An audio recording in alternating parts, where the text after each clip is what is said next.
जय माता दी। नमस्कार दोस्तों, स्वागत है आप सभी का एक बार फिर से आपके अपने चैनल शुभ मंगल में। दोस्तों, करीब 200 वर्षों बाद 15 अक्टूबर 2023 को बेहद दिव्य, दुर्लभ और अद्भुत शुभ संयोग में शारदीय नवरात्रि की शुरुआत होने जा रही है।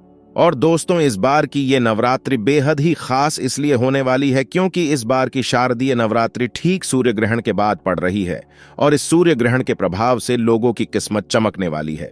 दोस्तों, इस बार की नवरात्रि का ये महापर्व बहुत ही शुभ और मंगलकारी माना जा रहा है क्योंकि इस बार मां दुर्गा हाथी की सवारी पर पृथ्वी लोक में पधारेंगी और भक्तों को पीड़ा से मुक्त करेगी। और दोस्तों, यदि आप नवरात्रि शुरू होने से पहले ये 4 चीजें अपने घर से बाहर फेंक देते हैं तो आपकी सभी दुख तकलीफों का नाश हो जाएगा और आपका घर धन धान्य से भर जाएगा और आपकी कैसी भी मनोकामना होगी वह तुरंत ही पूरी हो जाएगी। और दोस्तों, इन चीजों को घर से बाहर निकालने पर आपके घर की नकारात्मकता दूर हो जाती है और मां दुर्गा आपके घर में वास करने आती है। आखिर कौन सी है वह चीजें जो आपको इस नवरात्रि के शुरू होने से पहले घर से बाहर निकाल देनी चाहिए? आज हम आपको विस्तार से बताएंगे, इसलिए वीडियो को आखिर तक जरूर देखें। और दोस्तों, अगर आप भी अपने जीवन में माता रानी की कृपा पाना चाहते हैं तो इस वीडियो को लाइक करके कमेंट में जय माता दी लिखना न भूलें। साथ ही आपके अपने चैनल शुभ मंगल को सब्सक्राइब भी कर लें। दोस्तों, इस बार नवरात्रि पूरे 9 दिनों तक मनाई जाएगी। नवरात्रि का महापर्व इस बार 15 अक्टूबर दिन रविवार को शुरू होकर इसका समापन 23 अक्टूबर दिन सोमवार को होगा। ऐसे में शारदीय नवरात्रि पर मां दुर्गा की कृपा पाने के लिए कलश स्थापना का शुभ मुहूर्त है। 15 अक्टूबर को सुबह 11:44 से दोपहर 12:30 तक है और इस मुहूर्त में की गई पूजा बहुत ही शुभ मानी जाती है। इससे समस्त देवी देवताओं की कृपा प्राप्त होती है और पूजा पाठ का फल कई लाख गुना प्राप्त होता है। और ऐसे में जो व्यक्ति नवरात्रि आने से पहले घर से यह चीज हटा देता है तो उसके घर में मां वैष्णो का होगा, आगमन माता लक्ष्मी का होगा, वास मां शेरावाली आपकी झोली खुशियों से भर देगी। इसलिए नवरात्रि आने से पहले घर से यह चीज फौरन हटा दें। दोस्तों, आज हम कुछ ऐसी ही गलतियों के बारे में जानेंगे जो अगर आपके घर में भी होती हैं तो माता लक्ष्मी ऐसे घर में प्रवेश कभी नहीं करती। फिर चाहे आप कितनी भी पूजा पाठ कर लें, माता लक्ष्मी ऐसे घर में कभी नहीं आती। ऐसे घर से देवी देवता भी हमेशा रहते हैं नाराज। दोस्तों, पूरी जानकारी देखने के लिए इस वीडियो को अंत तक जरूर देखें। दोस्तों, सबसे पहले तो नवरात्रों से पहले ही मंदिर की अच्छी तरह से साफ सफाई कर ले। मंदिर के अंदर अगर पुरानी मालाएं हैं, टूटी हुई मूर्तियां हैं और इसके साथ ही खाली माचिस की ढीबिया रखी हुई है तो उन्हें बाहर फेंक दे तथा टूटी मूर्ति को किसी नदी में प्रवाहित कर दें। दोस्तों, वास्तु शास्त्र के अनुसार घर में सकारात्मक ऊर्जा बढ़ाने के लिए कई महत्वपूर्ण बातें बताई गई हैं। वास्तु शास्त्र के अनुसार घर की हर एक वस्तु में नकारात्मक और सकारात्मक ऊर्जा का संचार होता है। अगर उन्हें सही स्थान पर ना रखा जाए तो यह घर में नकारात्मकता फैलती है जिसका असर बुरी तरह से घर के आर्थिक स्थिति पर पड़ जाता है। घर में क्लेश कलह बढ़ते हैं। वहीं अगर उन्हें सही दिशा में और सही स्थान पर रखा जाए तो यह घर में सकारात्मक ऊर्जा फैलते हैं। इससे घर में सुख शांति बनी रहती है। दोस्तों, वास्तु के अनुसार घर का मुख्य द्वार सभी तरह के सुख, समृद्धि और वैभव का प्रवेश द्वार होता है। लेकिन अगर इसकी दिशा गलत हो या फिर कोई ऐसी चीज इसके सामने रखी जाए तो नकारात्मकता फैलती है। इससे घर में क्लेश, बीमारियां और दरिद्रता प्रवेश करती हैं। इसी कारण वास्तु शास्त्र में घर के मुख्य द्वार को बहुत अधिक महत्व दिया गया है। वास्तु के अनुसार मुख्य द्वार के सामने कुछ ऐसी चीज हैं जो कभी नहीं होनी चाहिए। यह चीजें अशुभ तो होती ही है, साथ ही साथ यह कई तरह की समस्याएं उत्पन्न करती हैं। इनका असर परिवार की महिलाओं पर, बड़े बुजुर्गों पर, घर के बालकों पर तथा ऐसे ही कई चीजें परिवार के हर एक सदस्य पर बुरा असर डालती है और उन्हें स्वास्थ्य के साथ ही आर्थिक समस्याओं का सामना भी करना पड़ता है। तो ऐसे में हम जानते हैं मुख्य द्वार के सामने वह कौन सी चीजें हैं जिनका होना बहुत ही अशुभ माना गया है। दोस्तों, वास्तु के अनुसार घर के मुख्य द्वार के सामने गंदे पानी का जमा होना बड़ेड़ा ही अशुभ होता है। यह वास्तु दोष का कारण बनता है। साथ ही साथ इस गंदे पानी में कई हजार गुना बैक्टीरिया पनपते हैं जो परिवार के सदस्यों को बीमार कर सकते हैं। गंदे पानी का जमा होने से हैजा, पीलिया, डायरिया तथा कैंसर होने का खतरा बना रहता है। राहु दोष उत्पन्न हो जाते हैं, लक्ष्मी रुष्ट हो जाती है, शनिदेव क्रोधित हो जाते हैं, इसलिए अगर घर के सामने कोई भी गंदा पानी जमा होता है तो उसे तुरंत हटा देना चाहिए, या जिस गड्ढे में गंदा पानी है उसे सीमेंट से भर देना चाहिए। वास्तु के अनुसार इसे उचित नहीं माना जाता। इससे धन नष्ट हो जाता है, गरीबी सर पर चढ़ जाती है। दोस्तों, कई लोग कांटेदार पौधे घर की शोभा बढ़ाने हेतु घर में लगा लेते हैं, जो कि बहुत ही अशुभ माना जाता है। कांटेदार पौधों को शुभता का प्रतीक नहीं माना जाता। कांटेदार पौधे अगर घर के सामने लगे हो तो यह परिवार में चुभन का काम करते हैं, रिश्तों में चुभन पैदा हो जाती है। कांटेदार पौधे नकारात्मकता का कारण बनते हैं। घर के सामने या घर के बगल में कांटेदार पौधे कभी नहीं लगाने चाहिए। इसे माता लक्ष्मी प्रवेश नहीं करती, बल्कि राहु केतु घर में प्रवेश कर जाते हैं। इससे घर में क्लेश बढ़ता है, परिवार में नफरत हो जाती है। इसलिए कांटेदार पौधे तुरंत घर से हटा दें। जिस कांटेदार पौधे में फूल नहीं आता, पत्ते नहीं होते, उसका घर के आसपास होना भी घर अनर्थकारी माना जाता है। कांटेदार पौधे को जितना जल्दी हो सके अपनी भलाई के लिए तुरंत हटा दे। ऐसे पौधे लगाने से शत्रुओं की संख्या बढ़ जाती है। वास्तु के अनुसार जिन पौधों में से हमेशा दूध की तरह तरल पदार्थ निकलता रहता है, तो उसे घर के मुख्य द्वार के सामने कभी नहीं लगना चाहिए। दोस्तों, घर के मुख्य द्वार पर केवल खुशबूदार पौधे, तुलसी का पौधा, हरे, गुलाबी, लाल, पीले आदि फूलों के पौधे ही लगाने चाहिए। इनकी सुगंध से माता लक्ष्मी आकर्षित होती है और घर में अपना वास बना लेती है।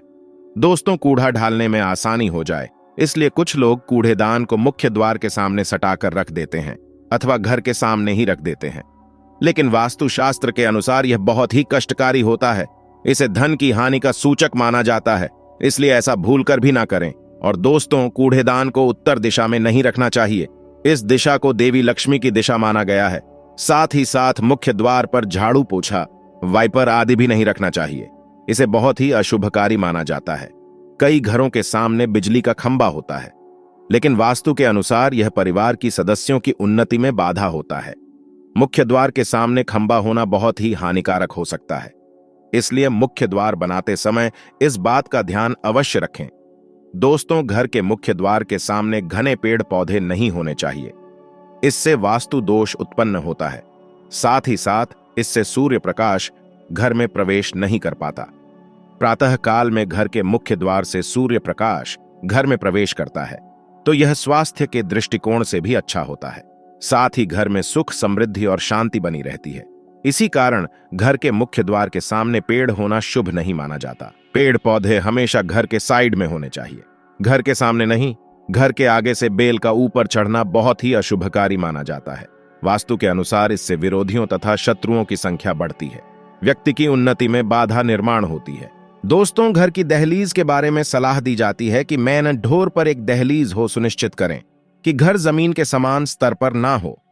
यह घर के अंदर सकारात्मक वातावरण को दर्शाता है, जो कि बाहर की नकारात्मक ऊर्जा के खिलाफ है।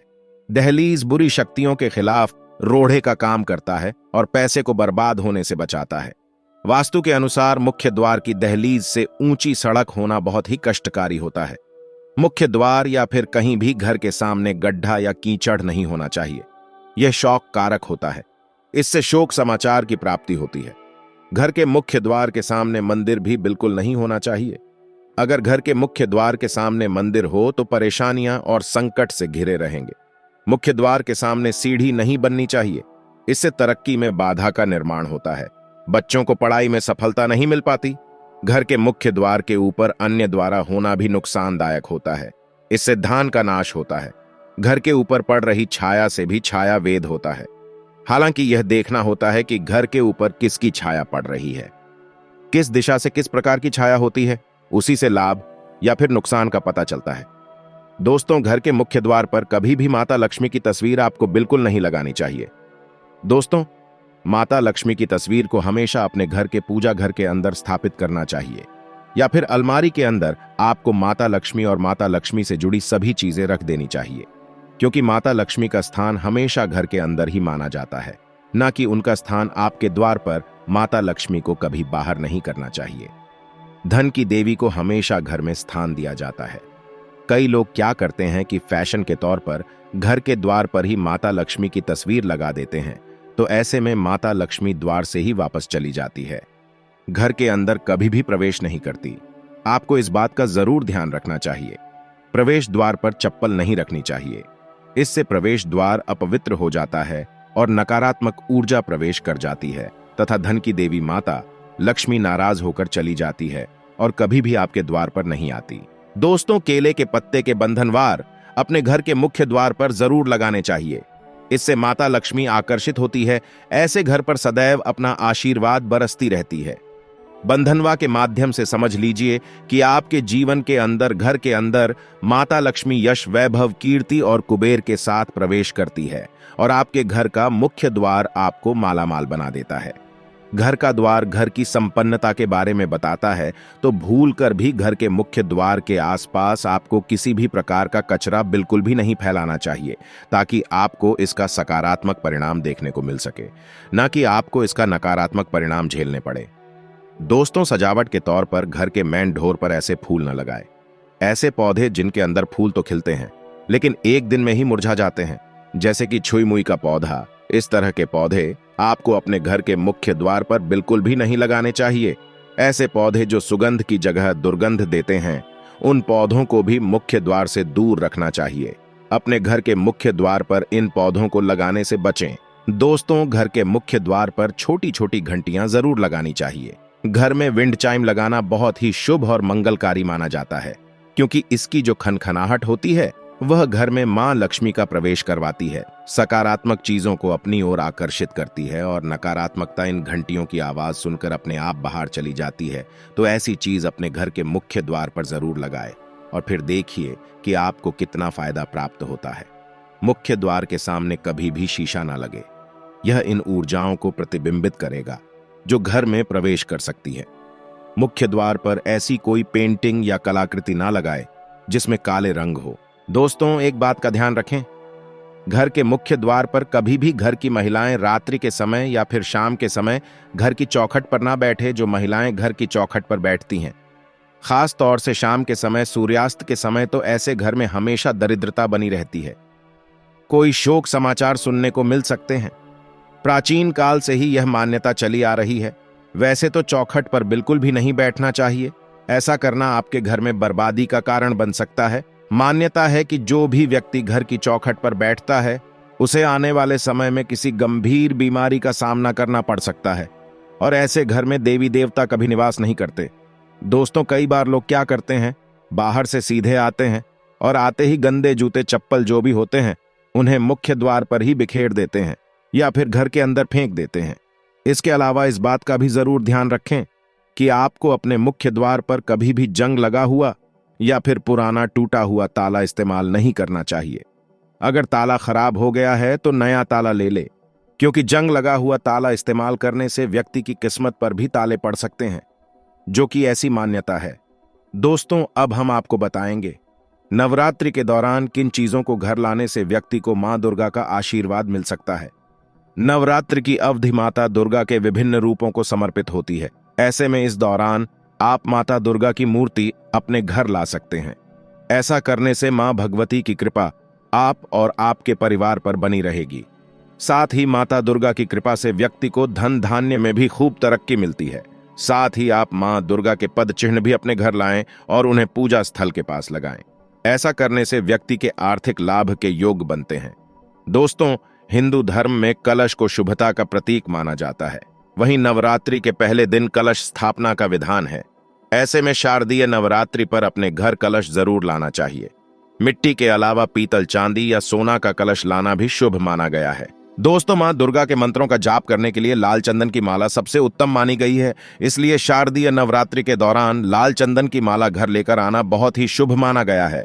इससे व्यक्ति को मां दुर्गा का आशीर्वाद प्राप्त होता है। दोस्तों, नवरात्रि की पूजा में माता रानी को चुनरी या साड़ी अवश्य रूप से चढ़ाई जाती है।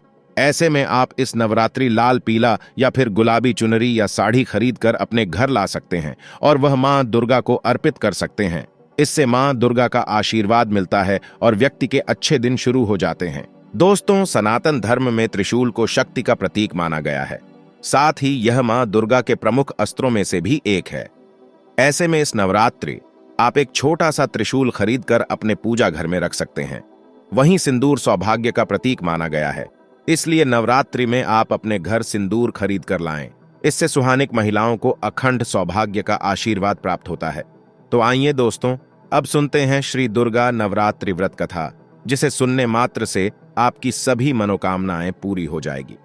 एक समय बृहस्पति जी ब्रह्मा जी से बोले, हे ब्राह्मण, श्रेष्ठ चैत्र व आश्विन मास के शुक्ल पक्ष में नवरात्र का व्रत और उत्सव क्यों किया जाता है? इस व्रत का क्या फल है? इसे किस प्रकार करना उचित है? पहले इस व्रत को किसने किया? सो विस्तार से कहिए। बृहस्पति जी का ऐसा प्रश्न सुन ब्रह्मा जी ने कहा, हे बृहस्पति, प्राणियों के हित की इच्छा से तुमने बहुत अच्छा प्रश्न किया है। जो मनुष्य मनोरथ पूर्ण करने वाली दुर्गा, महादेव, सूर्य और नारायण का ध्यान करते हैं, वे मनुष्य धन्य हैं। यह नवरात्र व्रत संपूर्ण कामनाओं को पूर्ण करने वाला है। इसके करने से पुत्र की कामना वाले को पुत्र, धन की लालसा वाले को धन, विद्या की चाहना वाले को विद्या और सुख की इच्छा वाले को सुख मिलता है। इस व्रत को करने से रोगी मनुष्य का रोग दूर हो जाता है, मनुष्य की संपूर्ण विपत्तियां दूर हो जाती हैं और घर में समृद्धि की वृद्धि होती है। बंध्या को पुत्र प्राप्त होता है, समस्त पापों से छुटकारा मिल जाता है और मन का मनोरथ सिद्ध हो जाता है। जो मनुष्य इस नवरात्र व्रत को नहीं करता, वह अनेक दुखों को भोगता है और कष्ट व रोग से पीड़ित हो अंगहीनता को प्राप्त होता है। उसके संतान नहीं होती और वह धन धान्य से रहित हो भूख और प्यास से व्याकुल घूमता फिरता है तथा संज्ञाहीन हो जाता है। जो सधवा स्त्री इस व्रत को नहीं करती, वह पति सुख से वंचित हो नाना दुखों को भोगती है।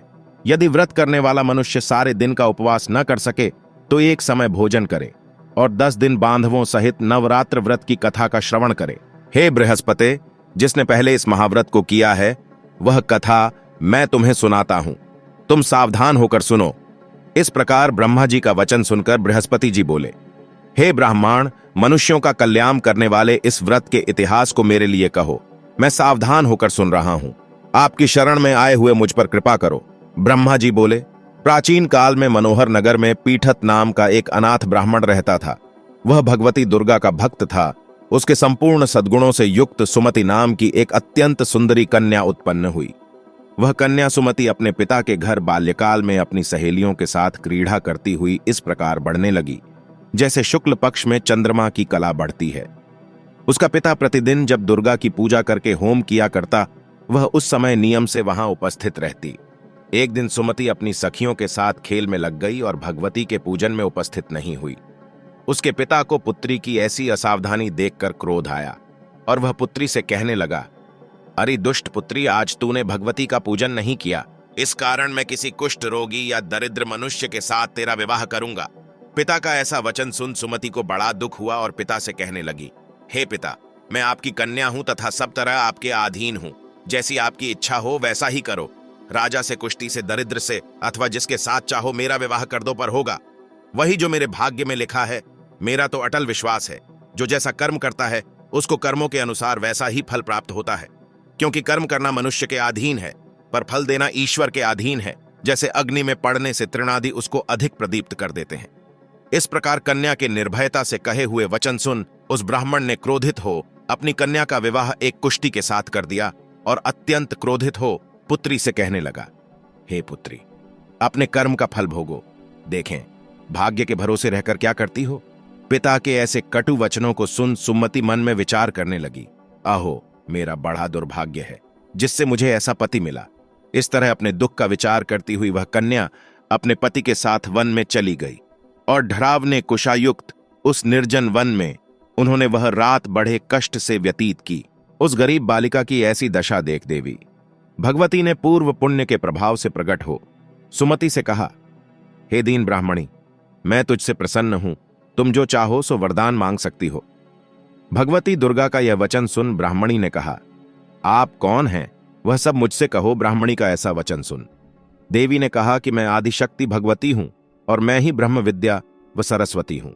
प्रसन्न होने पर मैं प्राणियों का दुख दूर कर उनको सुख प्रदान करती हूं।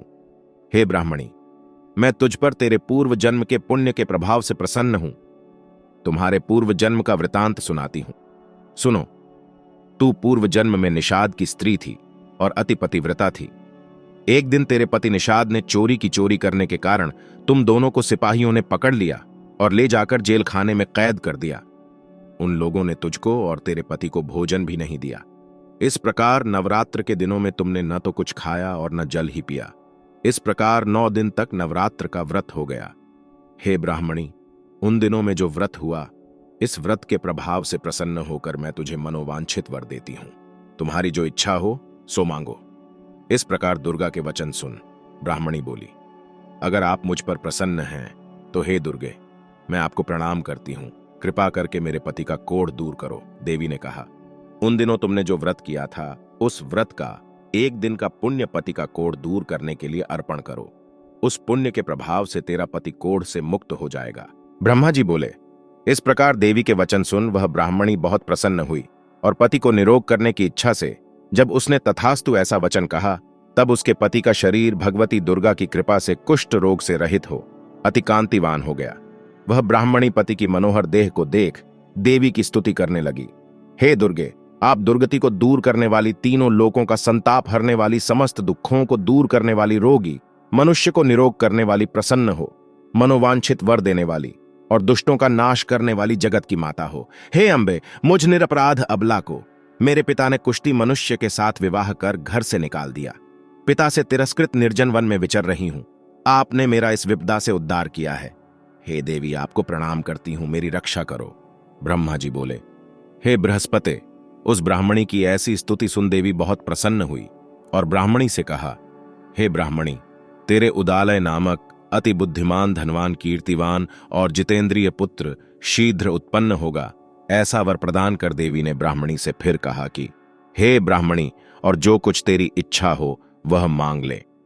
भगवती दुर्गा का ऐसा वचन सुन सुमति ने कहा कि हे भगवती दुर्गे, अगर आप मुझ पर प्रसन्न हैं तो कृपा कर मुझे नवरात्र व्रत की विधि और उसके फल का विस्तार से वर्णन करें। महात्म्य। इस प्रकार ब्राह्मणी के वचन सुन दुर्गा ने कहा, हे ब्राह्मणी, मैं तुम्हें संपूर्ण पापों को दूर करने वाले नवरात्र व्रत की विधि बतलाती हूं, जिसको सुनने से मोक्ष की प्राप्ति होती है। आश्विन मास के शुक्ल पक्ष की प्रतिपदा से लेकर 9 दिन तक विधिपूर्वक व्रत करें। यदि दिन भर का व्रत न कर सकें तो एक समय भोजन करें। विद्वान ब्राह्मणों से पूछकर घट स्थापन करें और वाटिका बनाकर उसको प्रतिदिन जल से सींचें। महाकाली, महालक्ष्मी और महासरस्वती देवी की मूर्तियां स्थापित कर उनकी नित्य विधि सहित पूजा करें और पुष्पों से विधिपूर्वक अर्घ्य दें। बिजौरा के फल से अर्घ्य देने से रूप की प्राप्ति होती है। जायफल से अर्घ्य देने से, कीर्ति दाख से अर्घ्य देने से कार्य की सिद्धि होती है। आंवले से अर्घ्य देने से सुख की प्राप्ति और केले से अर्घ्य देने से आभूषणों की प्राप्ति होती है। इस प्रकार पुष्पों व फलों से अर्घ्य देकर व्रत समाप्त होने पर 9वें दिन यथा विधि हवन करें। खांड, घी, गेहूं, शहद, जौ, तिल, बिल्व, नारियल, दाख और कदम्ब आदि से हवन करें। गेहूं से होम करने से लक्ष्मी की प्राप्ति होती है। खीर एवं चंपा के पुष्पों से धन की और बेल पत्तों से तेज व सुख की प्राप्ति होती है। आंवले से कीर्ति की और केले से पुत्र की, कमल से राज सम्मान की और दाखों से संपदा की प्राप्ति होती है। खांड, घी, नारियल, शहद, जौ और तिल तथा फलों से होम करने से मनोवांछित वस्तु की प्राप्ति होती है। व्रत करने वाला मनुष्य इस विधि विधान से होम कर आचार्य को अत्यंत नम्रता के साथ प्रणाम करे और यज्ञ की सिद्धि के लिए उसे दक्षिणा दे। इस प्रकार बताई हुई विधि के अनुसार जो व्यक्ति व्रत करता है उसके सब मनोरथ सिद्ध होते हैं। इसमें तनिक भी संदेह नहीं है। इन 9 दिनों में जो कुछ दान आदि दिया जाता है उसका करोड़ों गुना फल मिलता है। इस नवरात्र व्रत करने से अश्वमेध यज्ञ का फल मिलता है। हे ब्राह्मणी, इस संपूर्ण कामनाओं को पूर्ण करने वाले उत्तम व्रत को तीर्थ, मंदिर अथवा घर में विधि के अनुसार करें। ब्रह्मा जी बोले, हे बृहस्पति, इस प्रकार ब्राह्मणी को व्रत की विधि और फल बताकर देवी अर्णत ध्यान हो गई। जो मनुष्य या स्त्री इस व्रत को भक्तिपूर्वक करता है वह इस लोक में सुख प्राप्त कर अंत में दुर्लभ मोक्ष को प्राप्त होता है। हे बृहस्पति, यह इस दुर्लभ व्रत का महात्म्य है जो मैंने तुम्हें बतलाया है। यह सुन बृहस्पति जी आनंद से प्रफुल्लित हो ब्रह्मा जी से कहने लगे कि हे ब्राह्मण, आपने मुझ पर अति कृपा की जो मुझे इस नवरात्र व्रत का महत्व सुनाया। ब्रह्मा जी बोले कि हे बृहस्पति, यह देवी भगवती शक्ति संपूर्ण लोकों का पालन करने वाली है। इस महादेवी के प्रभाव को कौन जान सकता है। बोलो देवी भगवती की जय। तो दोस्तों, आपको हमारी वीडियो कैसी लगी हमें कमेंट में जरूर बताइएगा। साथ ही वीडियो को लाइक करके चैनल को जरूर सब्सक्राइब कर ले। जय माता दी।